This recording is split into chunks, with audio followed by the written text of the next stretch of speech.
13절부터 17절까지 한번 같이 다시 읽어볼까요? 그들이 베드로와 요한이 담대하게 말함을 보고 그들을 본래 학문 없는 범인으로 알았다가 이상히 여기며 또 전에 예수와 함께 있던 줄도 알고 또 병 나은 사람이 그들과 함께 서 있는 것을 보고 비난할 말이 없는지라 명하여 공회에서 나가라 하고 서로 의논하여 이르되 이 사람들을 어떻게 할까? 그들로 말미암아 유명한 표적 나타난 것이 예루살렘에 사는 모든 사람에게 알려졌으니 우리도 부인할 수 없는지라. 이것이 민간에 더 퍼지지 못하게 그들을 위협하여 이후에는 이 이름으로 아무에게도 말하지 말게 하자.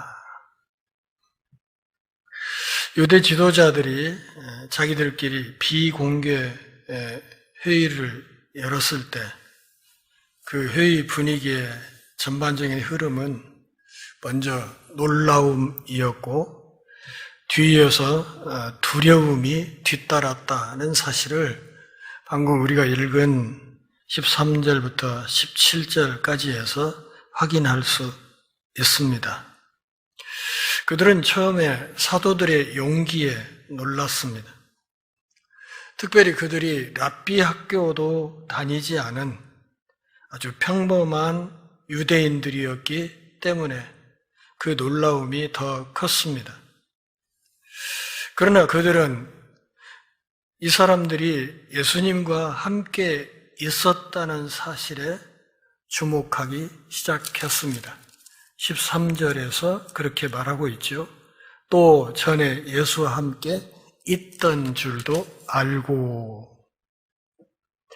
이 사람들이 예수와 함께 있었다 하는 이 말, 이것은 우리는 그냥 성경을 읽을 때 그냥 읽고 나가는 경향이 있지만 사실 이 말씀은 정말 눈부신 칭찬입니다. 안 그렇습니까? 예수님과 함께 있었다. 이 사람들이 예수님과 함께 있던 사람들이다 하는 이 말이 이게 얼마나 영광스러운 이야기이겠어요? 이 사도들에게 변화를 가져온 것은 나사렛 예수였습니다. 그러니까 이 사람들이 예수와 함께 있었다 하는 이 말은 단순한 사실을 말하는 것이 아니라 신학적인 관점에서도 대단히 중요한 진술이었습니다. 이 사람들이 예수의 제자다. 오늘 우리들을 일컬어서 뭐라고요? 그리스도인, 그러지 않습니까? 다시 말하면 그리스도의 사람, 그리스도를 주로 섬기는 사람, 그리스도를 따라가는 사람. 얼마나 아름다운 이름이에요? 예수님 당시에도 또 사도들 당시에도 이것은 대단히 중요한 사실이었습니다. 그러나 이 유대교 지도자들의 놀라움 뒤에는 또 다른 아주 비굴한 결심이 숨겨져 있었습니다. 14절을 보면 그렇게 말하죠. 또 병 나은 사람이 그들과 함께 서 있는 것을 보고 비난할 말이 없었다. 서 있다는 말이 대단히 중요한 표현이라고 제가 지난주에 말씀을 드렸지요. 그러니까 안진뱅이였던 사람이 그들 가운데 멀쩡하게 서 있는 이 사실을 그들이 결코 부정할 수가 없었습니다. 이 사실만큼은 어떻게 해볼 도리가 없었습니다. 예수님의 이름에 있는 그 위대한 능력의 증거가 이 지금 그들 앞에 회복되어서 서 있는 이 사람들, 이 사람의 모습에서 뚜렷하게 드러나고 있었기 때문입니다. 16절에서 그들은 당시 자기들이 갖고 있는 권력을 가지고 아주 위협적인 질문을 던지면서 자기들끼리 도대체 이 사람들을 우리가 어떻게 하면 좋겠는가 서로 난감해하면서 생각을 나누려고 하고 있습니다. 이 사람들을 어떻게 할까? 16절 앞부분에 그렇게 되어 있죠. 웃기는 상황 아닙니까? 사도들의 담대함, 또 예수님의 이름에 담겨 있었던 이 눈부신 성령의 능력은 누구도 부인할 수 없었습니다. 그들 앞에 안진뱅이였다가 일어서서 서 있는 그 뚜렷한 증거가 명백히 있었기 때문입니다. 그럼에도 불구하고 유대교 지도자들은 17절에서 이 나사렛 예수의 이름으로 아무에게도 말하지 말라 이렇게 엄중한 경고를 내렸습니다. 이 이야기가 사람들에게 더 멀리 퍼지지 않도록 나사렛 예수의 이름으로 더 이상 무슨 일을 하지 말라고 그들에게 경고하는 그런 조치를 취했습니다. 18절부터 22절까지 한번 같이 읽어보실까요? 그들을 불러 경고하여 도무지 예수의 이름으로 말하지도 말고 가르치지도 말라 하니 베드로와 요한이 대답하여 이르되 하나님 앞에서 너희의 말을 듣는 것이 하나님의 말씀을 듣는 것보다 옳은가 판단하라. 우리는 보고 들은 것을 말하지 아니할 수 없다 하니 관리들이 백성들 때문에 그들을 어떻게 처벌할지 방법을 찾지 못하고 다시 위협하여 놓아주었으니 이는 모든 사람이 그 된 일을 보고 하나님께 영광을 돌림이라. 이 표적으로 병 나은 사람은 40여 세나 되었더라.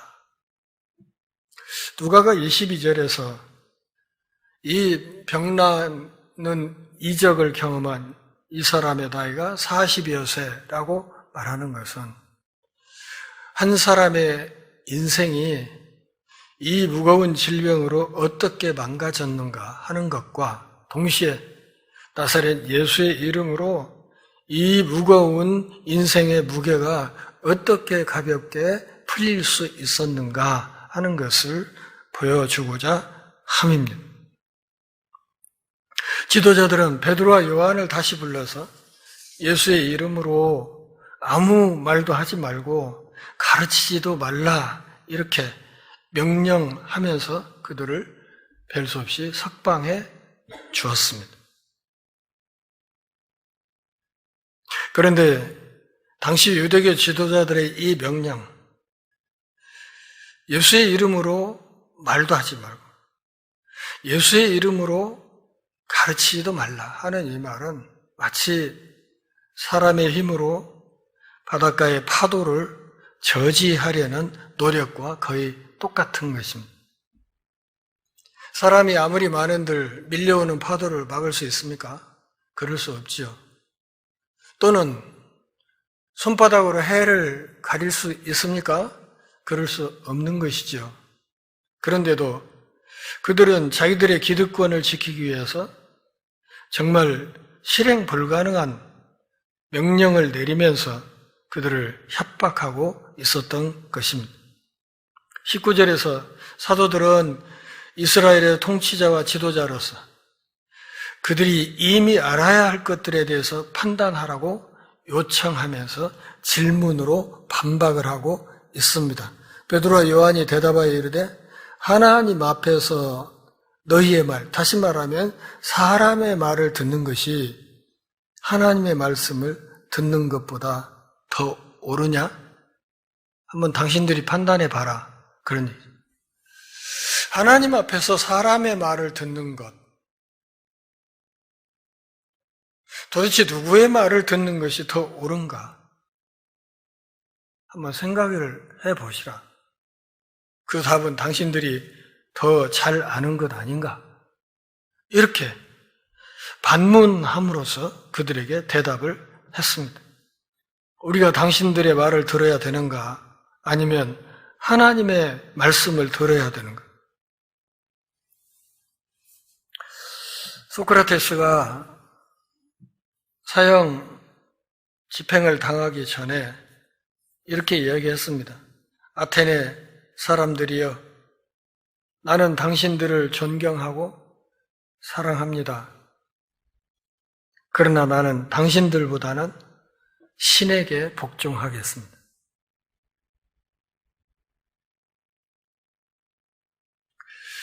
이 소크라테스와 관련된 이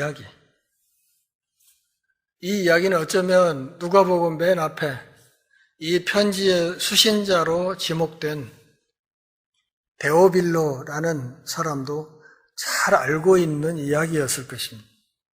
그리고 그는 어쩌면 이 사도들의 이 대목을 읽으면서 소크라테스의 이 이야기를 떠올렸을지도 모릅니다. 나는 그리스 시민들의 말보다는 내가 따르는 신의 명령에 복종할 것이다. 그리고 지금 사도들이 당시 권력자들에게 반문하고 있는 이야기의 내용도 소크라테스의 이 표현과 크게 다르지 않습니다. 또한 우리는 구약에서 다니엘서에 나오는 새 히브리 청년들의 이야기를 떠올릴 수도 있습니다.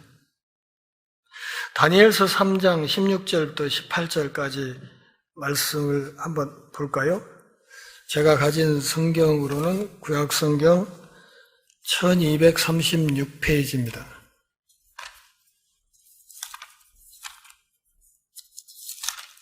1236페이지.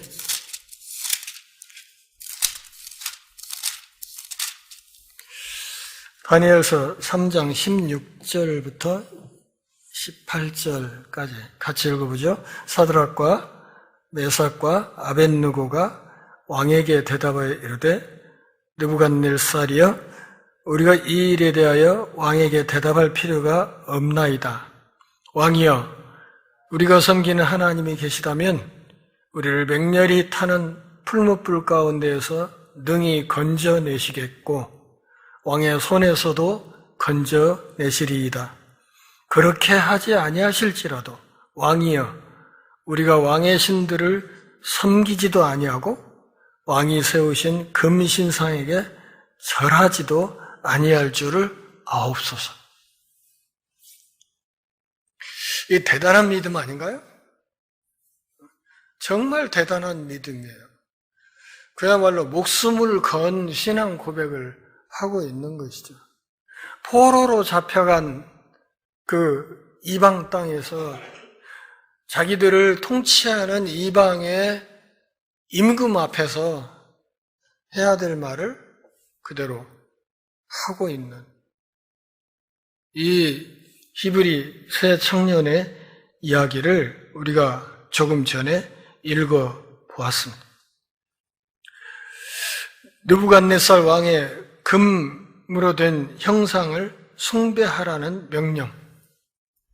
이거 안 따르면 용광로에 던져 죽이겠다. 용광로에 던져 넣어서 태워 죽이고 녹여 죽이겠다. 이렇게 경고를 했음에도 불구하고 이 새 청년들은 이 느부갓네살 왕 앞에서 우리는 그렇게 못한다고. 하나님이 우리를 뜨거운 불에서 건져 주실 것이고 설령 그렇게 하지 않는다고 하더라도, 우리가 이 용광로 속에 들어가서 타 죽는다고 하더라도 우리는 당신의 형상을 본딴 이 금신상 앞에 절하지 않을 것입니다.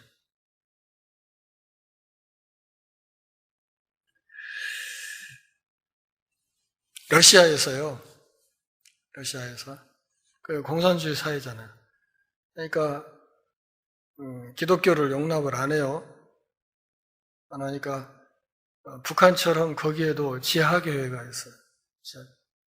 러시아의 지하교회 사람들이 자기들끼리 서로 연락을 해가지고 비밀리에 비밀 집회 처소에 주일에 모여서 예배를 해요. 근데 이 사람들 예배 몇 시간씩 할까요? 주일에 모여가지고 비밀 집회를 하는데 이 사람들 모여서 몇 시간씩 예배를 할까요? 우리는 그냥 11시 시작해서 11시 한 55분 이쯤 되는데 아직 설교가 안 끝나는 것 같으면 그냥 주리가 틀리잖아. 그냥 몸이 비비 꼬이고 그냥 오늘 설교가 왜 이렇게 길어? 왜 말이 많아? 뭐 이러는데 그 양반들은 지하교회 사람들은 모여가지고 꽉 5시간씩 주일 예배를 해요. 말씀 읽고 기도하고 매주 그렇게 예배를 해요. 근데 그렇게 하면서도 예배가 길다는 사람이 없어요. 그런데 어느 날 그 비밀 예배 집회 장소에 갑자기 문이 열리더니 문이 열리자니 비밀 경찰 2명이 기관단총을 옆구리에 차고 문을 열고 뛰어 들어왔어요. 그러니까 예배 드리다 말고 사람들이 기겁을 했지. 너희들 정보를 우리가 오랫동안 수집해왔고 오늘 여기서 모인다는 이야기 듣고 너희들 족치러 왔다. 이렇게 이야기를 하면서 그 2사람이 이야기를 합니다. 이 자리에서 너희들을 다 처형할 건데 기회를 주겠다. 지금이라도 이 자리에서 나가는 사람은 살려준다. 그러니까 거기 모였던 사람 중에 상당수가 우르르 빠져나갔어요. 나머지가 남아있어요. 그랬더니 또 이야기를 하는 거예요. 너희들 한 번만 더 기회를 주겠다. 지금이라도 이 자리에서 나가면 살려는 준다. 그랬더니 또 남아있던 사람 중에 몇 사람이 또 나갔어요. 그랬더니 거기에 있는 한 사람에게 이 비밀경찰 2사람이 저 문 잠가, 그래서 출입문을 딱 잠그고 난 뒤에 이 비밀경찰 2사람들이 총을 벗어서 내려놓고 모자 벗고 이 사람들 앞에 무릎 꿇고 앉아서 형제들, 우리도 정말 하나님 앞에 예배하고 싶었는데 정말 진실한 신자들과 함께 예배하고 싶었는데 자칫하면 이 사람들 중에 배신자가 있어서 가서 신고할 수도 있고 그래서 부득이 무례를 범했노라.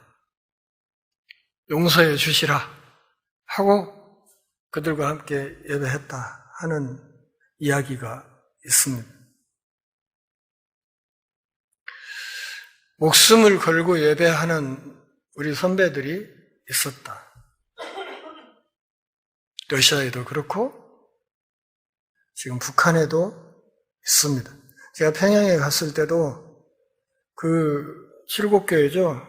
칠곡교회, 옛날에는 하하리교회라고 했었는데 그 주일에 칠곡교회를 가서 오후 예배 때 이제 갔죠. 갔더니 그날 뭐 김장 전투한다고 다 사람들이, 거기는 김장도 전투라고 하더군요. 그래서 전투한다고 다 흩어져가지고 이제 우리가 왔다는 얘기가 오니까 사람들이 이제 몇 사람이 이렇게 모여들었는데 거기 그 칠곡교회가 어떤 교회냐면 김일성 주석의 어머니인 강반석 집사가 다니던 교회예요. 거기서 이제 우리가 여기서 간 사람들하고 남북이 함께 모여서 이제 하나님 앞에 예배하고 설교도 하고 찬양도 하고 우리는 이제 나가서 그 한번 예배하는 그 도중에 나가서 특송을 하고 그랬죠. 그래서 이제 그 특송을 하는데 홍정길 목사님이 그냥 우리 북한 찬송가 책 갖고 부르자고. 그래가지고 거기 같은 곡들이 여러 곡 있거든요. 우리 찬송가하고. 그래서 그 중에 한 곡을 골라서 이제 우리가 특송을 해요.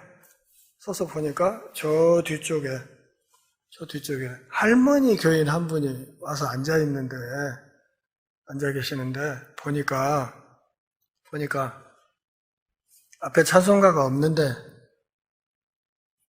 우리가 부르는 찬송가를 따라서 같이 부르더라고요. 입모양을 보니까 가사가 틀리지 않아. 물론 이제 거기 칠곡교회도 그렇고 평양에 있는 봉수교회도 그렇고 다 공산당이 운영하는 교회여서 한쪽에서는 그 전부 날라리 신자들이라 아마 그렇게 함부로 폄하하기도 하지만 저는 그때 저 뒤쪽 구석에 앉아서 이렇게 찬송가 따라 부르는 그 할머니 직분이 뭔지는 모르겠어요. 한 분을 이렇게 보면서 그렇게 너무 함부로 속단할 일은 아니겠다 하는 생각을 한 적이 있습니다. 우리가 자유롭게 성경을 놓고 말씀을 읽고 찬송하고 자유롭게 예배할 수 있는 것. 예배한다고 해도 누가 간섭하지 않는 이런 환경에서 예배하는 것이 이게 얼마나 귀한 것인지를 잘 모르는 것 같아요. 이게 얼마나 큰 은혜와 복을 우리가 누리는 것인지를 잘 모르는 것 같아서 안타까울 때가 있습니다. 다니엘서에 등장하는 젊은 히브리 청년들, 또 오늘 본문에 있는 사도들, 또 수많은 우리 믿음의 선배들, 복음을 위해서 목숨을 바쳤던 수많은 선배들이 있어서 오늘 이 귀한 복음이 우리 앞에 전달되어 있다는 사실을 잊지 않기를 바랍니다. 사도들은 부활하시고 승천하신 예수님의 진리를 보고 들었다. 그렇게 얘기를 했어요. 우리가 보고 들었다. 거기 뭐라고 되어 있습니까? 20절에 우리는 보고 들은 것을 말하지 아니할 수 없다. 다시 말하면 우리는 증인이다. 증인. 땅끝까지 이르러 나의 증인이 되라고 했을 때는 그 증인이 된다는 것은 본대로 들은 대로 이야기한다는 거예요. 본대로 들은 대로. 본 것이 있어야 하고 들은 것이 있어야 되고 그것을 거기에 더하거나 빼지 않고 그대로 말하는 것이 증인이 해야 될 일이에요. 이걸 잘못하면 위증의 죄를 받게 되죠. 자, 22장 15절 한번 볼까요? 저 뒤에 사도행전 22장 15절 사도 바울에게 하나님이 계시하시는 내용인데요. 22장 15절 같이 읽습니다. 네가 그를 위하여 모든 사람 앞에서 네가 보고 들은 것의 증인이 되리라. 이렇게 말합니다. 이 사도행전 앞부분에 있는 사도들이나 사도 바울이나 다 똑같은 사도들이죠. 그들이 해야 됐던 중요한 일은 보고 들은 것의 증인이 되는 거였다. 그렇게 말해요. 또 요한이 썼던 요한일서 쪽을 한번 보시죠. 요한일서. 계시록 앞쪽에 요한서신이 있어요. 요한일서 1장 1절부터 3절까지 한번 보겠습니다. 요한일서 1장 1절부터 3절 같이 읽습니다. 태초부터 있는 생명의 말씀에 관하여는 우리가 들은 바요, 눈으로 본 바요, 자세히 보고 우리의 손으로 만진 바라 이 생명이 나타내신 바 된지라 이 영원한 생명을 우리가 보았고 증언하여 너희에게 전하노니 이는 아버지와 함께 계시다가 우리에게 나타내신 바 된 이시니라. 우리가 보고 들은 바를 너희에게도 전함은 너희로 우리와 사귐이 있게 하려 함이니 우리의 사귐은 아버지와 그의 아들 예수 그리스도와 더불어 누림이라. 복음의 핵심은 보고 들은 것을 전달하는 겁니다.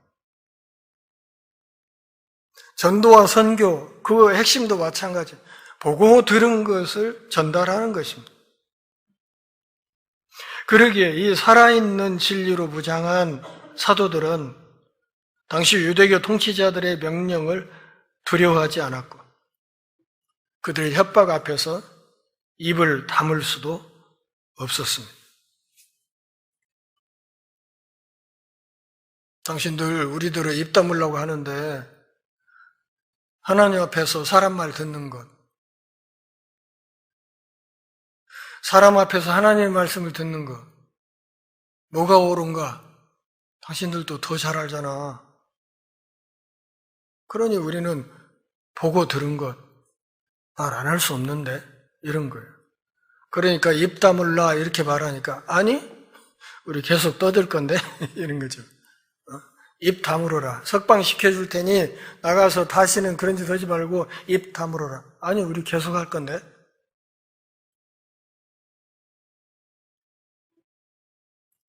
그러니까 21절에서 그들은 더 비굴하게 그들을 한 번 더 협박합니다. 그리고 병고침으로 인해 하나님을 찬양하고 있는 백성들을 선동하지 않는 형벌에 합의할 수 없었기 때문에 할 수 없이 사도들을 석방했습니다. 풀어준 거죠. 더 이상 어떻게 붙잡아둘 이유가 없었습니다. 적대적인 리더십, 세상의 적대적인 리더십, 이것이 오늘 본문의 이야기에서 상당히 뚜렷하게 나타나기 시작했습니다. 그런데 사도행전의 앞으로의 흐름을 보면 알겠지만 지금 이 상황은 그냥 시작에 불과합니다. 시작. 좀 더 나가면 스데반 집사의 순교 사건도 나오고 정말 기가 막힌 일들이 계속해서 벌어지게 될 것입니다. 하나님의 능력이 진정한 변화와 치유를 일으키며 역사하는 곳에는 언제나 진정한 반대와 실제적인 결과가 있을 것입니다. 우리가 하는 이 선한 일이 그냥 세상에 칭찬만 받을 것이다. 칭송만 받을 것이다. 아니요. 사도행전 이 본문이 우리에게 가르쳐주고 있는 것은 아무리 우리가 복음 안에서 선한 일을 하더라도 그게 그렇게 쉽게 세상에 칭송으로 돌아오지는 않는다. 오히려 그 선한 일들이 우리를 고난의 길로 더 몰아갈 수도 있다 하는 사실을 분명히 기억해야 됩니다. 진정한 제자가 되는 데에는 항상 비용이 많이 들었습니다. 비용이라는 게 뭐예요? 고난이죠. 고난. 그래서 사도도 주 안에서 무릇 경건하게 살려고 하는 자 핍박을 받는다. 그렇게 얘기를 했고 예수님도 좁은 문, 좁은 길로 가라고 그렇게 우리에게 말씀하셨던 것입니다. 사도들이 예수 그리스도의 이름으로 행했던 이 선한 일이 뜻밖에도 사도들과 예루살렘 교회 공동체 박해를 불러오게 되었습니다. 그러면 이 사건은 그냥 2000년 전에 어떤 사건으로 그냥 끝난 것인가? 정말 그런가? 이 이야기는 21세기를 살아가는 오늘 우리들과는 별 상관이 없는 이야기인가? 그렇게 생각할 수 있습니다.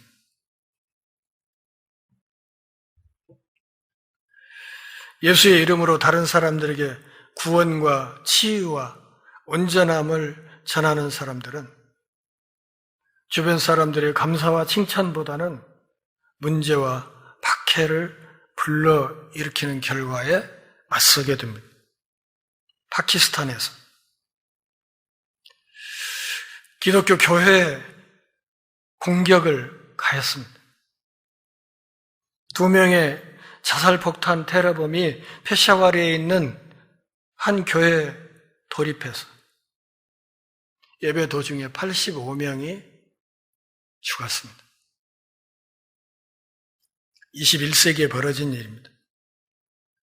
케냐에서는 와지리의 로마 가톨릭 교회가 공격을 받아서 1명이 죽고 2명이 부상을 입었습니다.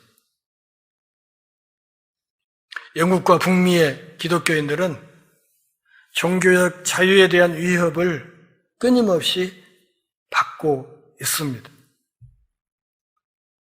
본문에서 말하고 있는 박해라는 이 말은 사실 서구 사회에서 기독교인들이 고소당할 수 있다는 사실을 함축하고 있습니다.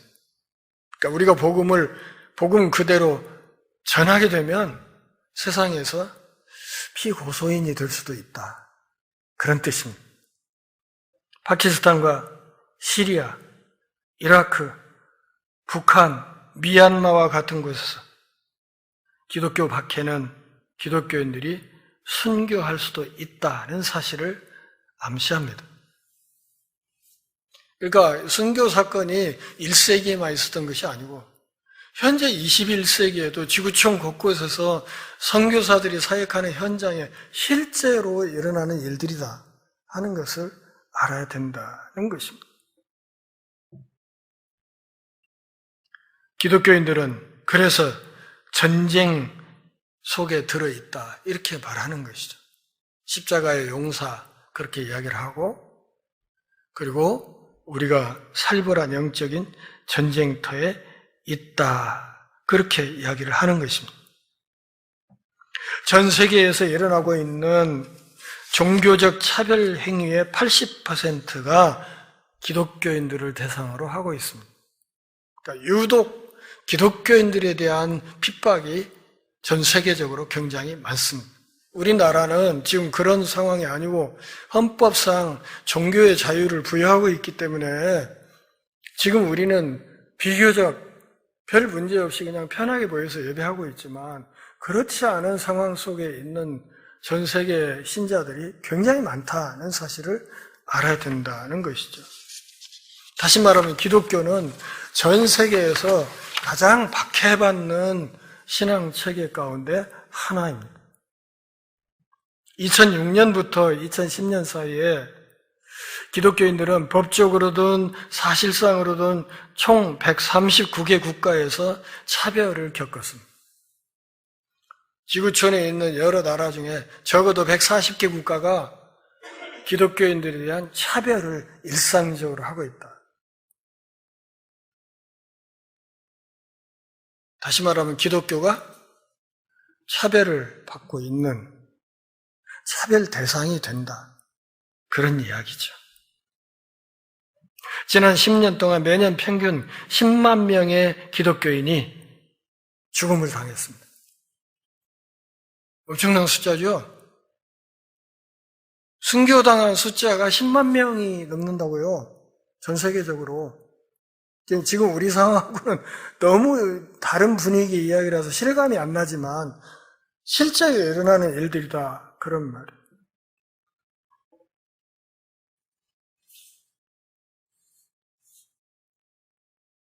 이것은 이제 좀 다시 더 따져보면 신앙과 관련된 이유로 매 시간, 일주일 내내, 1년 365일 11명씩이 죽임을 당하고 있다.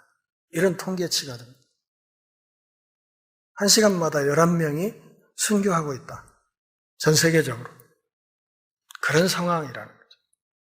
그러니까 사도행전의 4장의 이 상황이 사실은 우리하고 동떨어진 어떤 이야기가 아니라 사실은 전 세계 지구촌에 우리가 교회가 통시적으로 하나고 공시적으로 하나라고 했을 때 지금 무슨 일이 벌어지고 있냐면 우리 교회 안에 한 시간에 11명씩이 기독교 신앙 때문에 순교 당하고 있는 상황이라는 거예요. 아르헨티나에서 사역하는 제 친구 목사님, 선교사님 한 분이 언젠가 메일을 보내왔는데 그런 얘기를 해요. 거기에 아르헨티나에 차별금지법이 최근에 통과돼가지고 그 통과된 이후로 선교사들이 선교 사역을 하는데 큰 도움을 받고 있다. 그렇게 얘기를 해요. 그 차별금지법의 보호를 받고 있어서 예전보다 오히려 선교하기가 수월해졌다. 그렇게 얘기를 한단 말이죠. 지금 한국 교회가 특히 대형 교단들이 나서서 이 차별금지법을 반대하고 있습니다. 물론 차별금지법 안에 독소 조항들이 있습니다. 그것은 고쳐야 되죠. 바로 잡아서 입법을 해야 되는 거예요. 그렇다고 해서 그 독소 조항 때문에 차별금지 전체를 교회가 반대하고 배척함으로써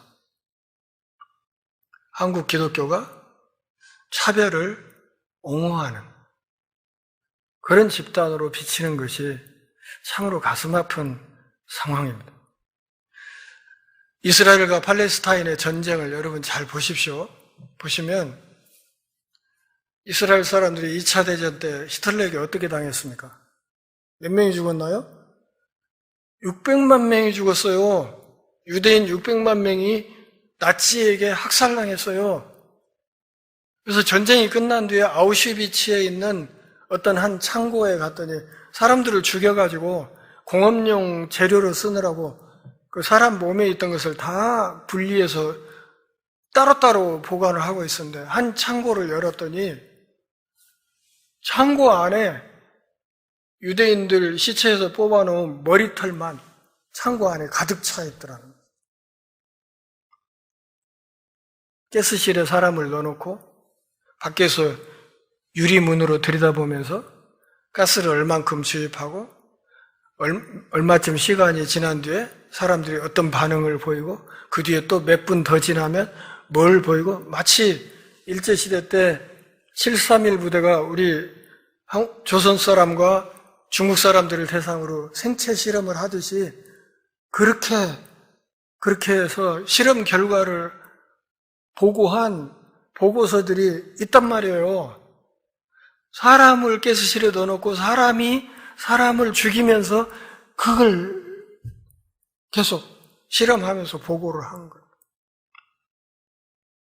우리가 사랑하는 시인 윤동주도 바로 그 생체 실험 대상자가 되어서 죽은 거 아닙니까?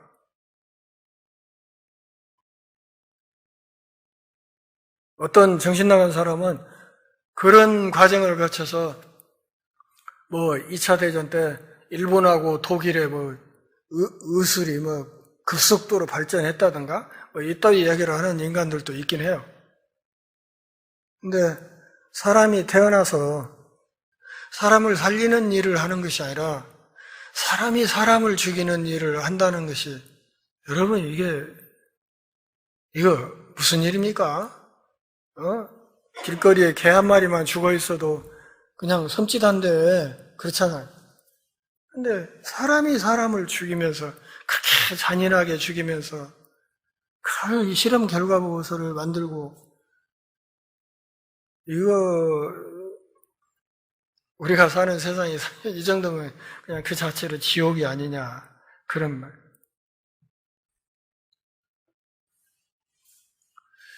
그렇게 나치에게 학살을 당했던 이스라엘 사람들이 지금 뭐 하고 있어요?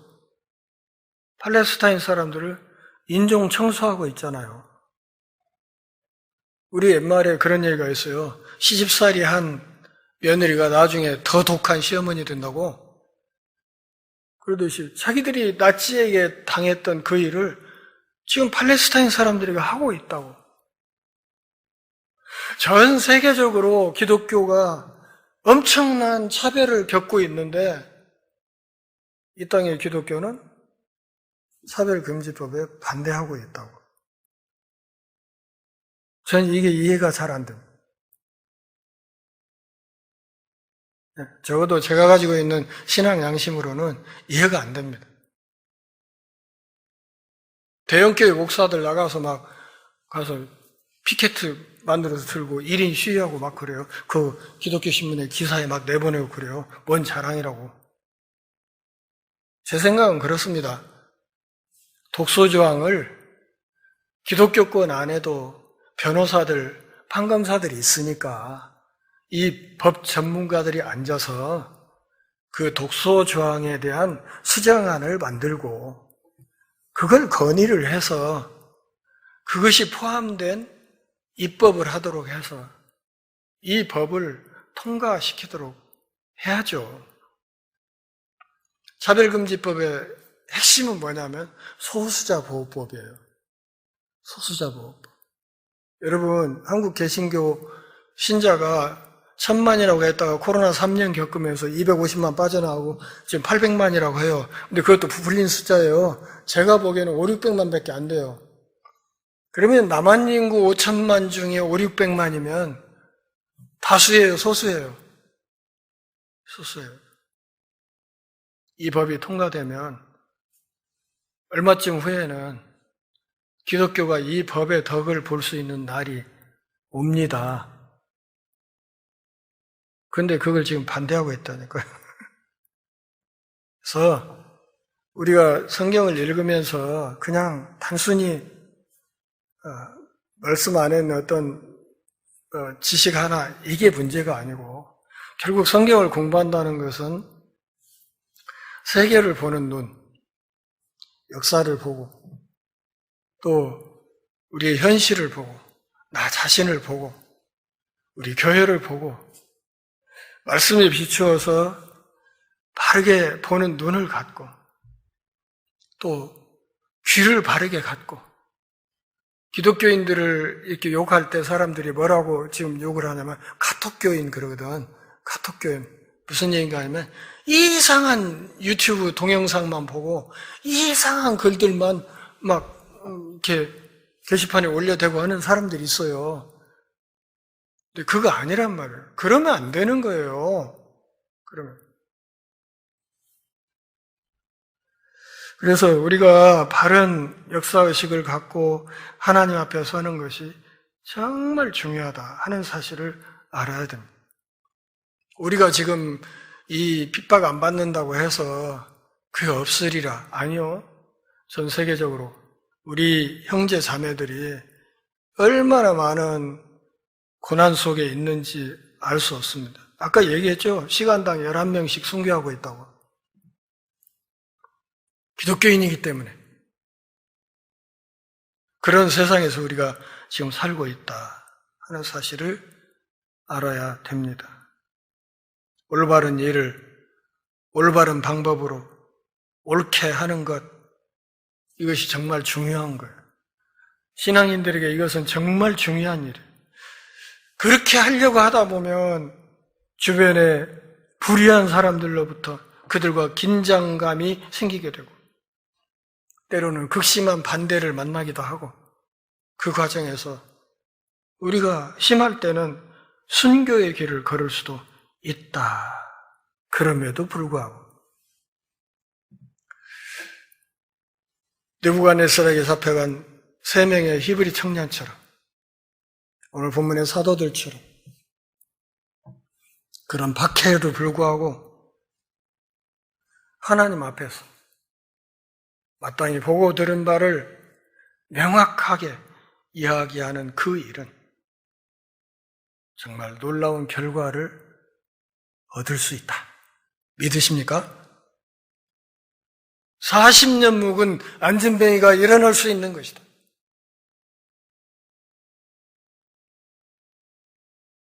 수많은 죄악의 굴레 속에서 그렇게 영혼의 중풍병을 앓고 살아가던 수많은 사람들이 우리가 전하는 이 생명의 복음으로 벌떡 일어날 수도 있는 것이다.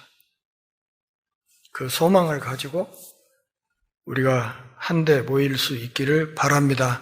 그 소망으로 예배해야 할 것이고 그 소망으로 기도하고 찬양하고 서로 섬기고 봉사하고 그리고 복음을 전해야 할 것입니다. 기도하겠습니다. 하나님 아버지, 주의 말씀을 들으면서 오늘 또 우리가 우리 신앙의 옷깃을 여미는 복 주셔서 고맙습니다. 삶이 다하는 그날까지 하나님 앞에서 신실하게 보고 들은 바를 담대하게 외칠 수 있는 위대한 십자가의 용사들이 다 되게 하옵소서. 그 과정에서 우리가 비록 박해를 당할지라도 그 속에 위대한 새 생명의 역사가 있음을 잊지 않게 하옵소서. 예수님의 이름으로 기도합니다. 아멘.